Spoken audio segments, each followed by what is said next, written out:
And hello everybody, what's up guys? My name is Hammer, aka Kingmaker Hammer, as you can see, and I haven't formally introduced myself yet on this entire channel, so there it is. I just want to thank everybody who's been stopping by and checking out the videos.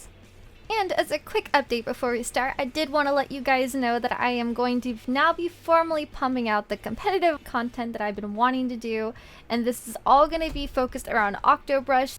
And if you guys are really excited for that, stick around because this is a very underrated weapon that I feel has a very high competitive potential. And I'll be focusing on more scrim highlights and getting more commentary style videos out, talking about my opinion on the comp community, the weapons involved in it, meta, and other competitive talk. And without further ado, I want to get into the top 5 E3 predictions I have. And this video is being recorded the day before E3 happens, so hope this video hypes you up before the E3 Nintendo Direct, which is going to be at 9 AM PST on Tuesday.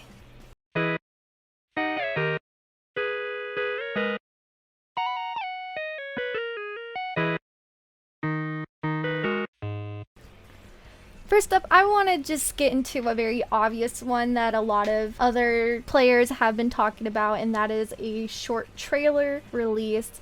And I know this seems like a very obvious thing that Nintendo is going to do, but I believe that they are going to just legitimately just drop a very short trailer. It's not going to be big or as big compared to a lot of other games. We're probably going to look at something on the shorter side, probably around 2 to 3 minutes. Possibly a Squid Lab report, if you guys already know that Nogami does these amazing Squid Lab reports where he comes on dressed in his normal lab outfit and he brings up updates about Splatoon.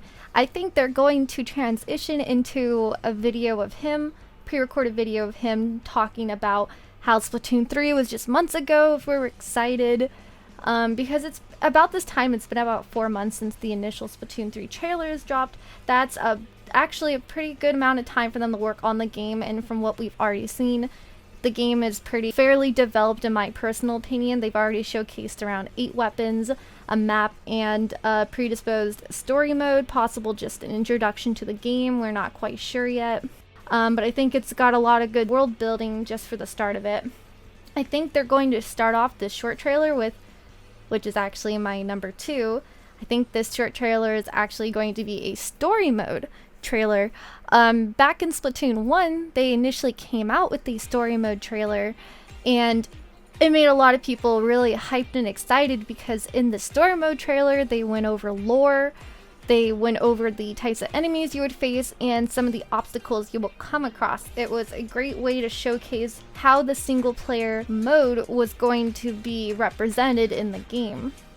And I think that hyped a lot of people up. It was the first time that Nintendo really was going in this direction. And I know a lot of people don't probably play as the story mode as much if you're more of a competitive player and you just want to jump in a rank when you get the game.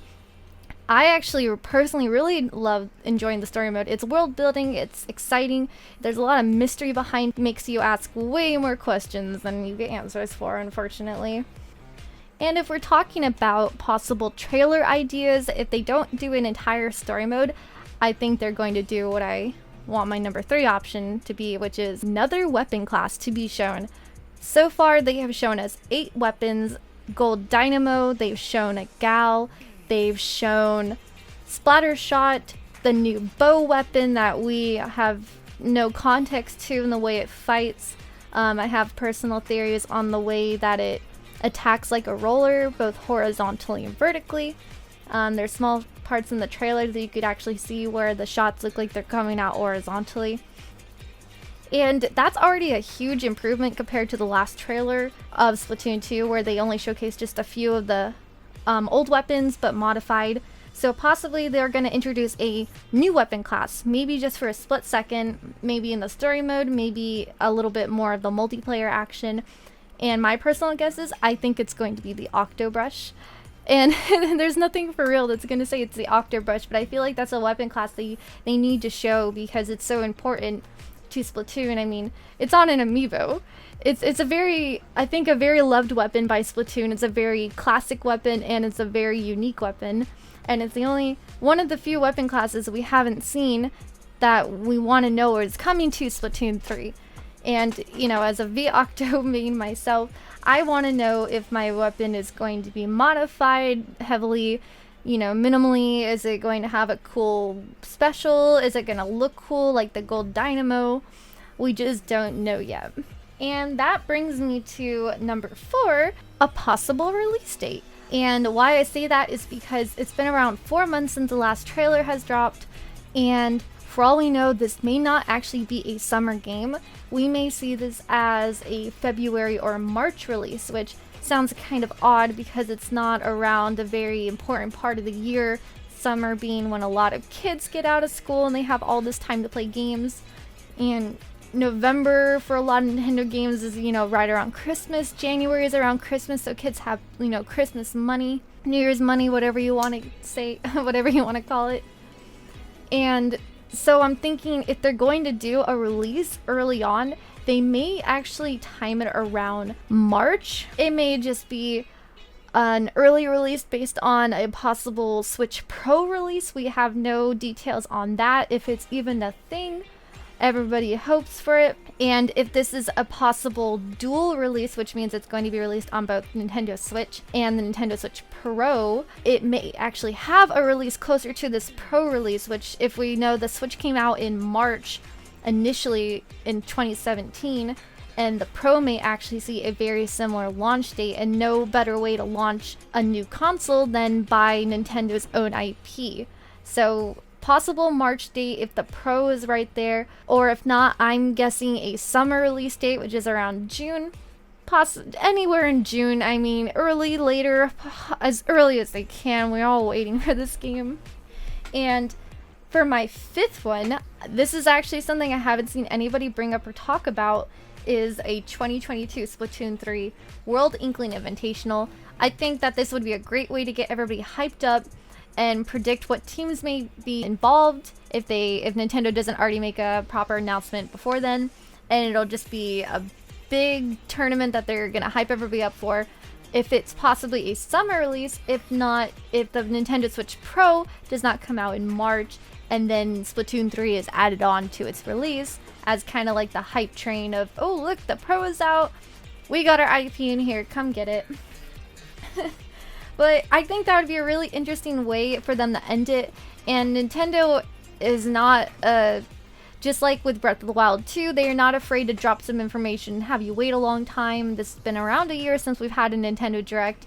So they are used to having us wait. So I think if they drop any information out, even if it's a year from now, I think that it would make a lot of sense. And that I don't think that there's going to be much of a test fire, as they may hint to an invitational by just showing the logo on the screen of the invitational with 2022 on it, with the blue and yellow Splatoon 3 colors, and maybe they'll show the teams, maybe they'll just drop the information. Nintendo loves dropping great information at the end of any video they do because they know people watch till the very end, and what better way to end it than with a huge grand Splatoon 3 tournament that would hopefully play on some cool maps that are maybe reworks of the old ones.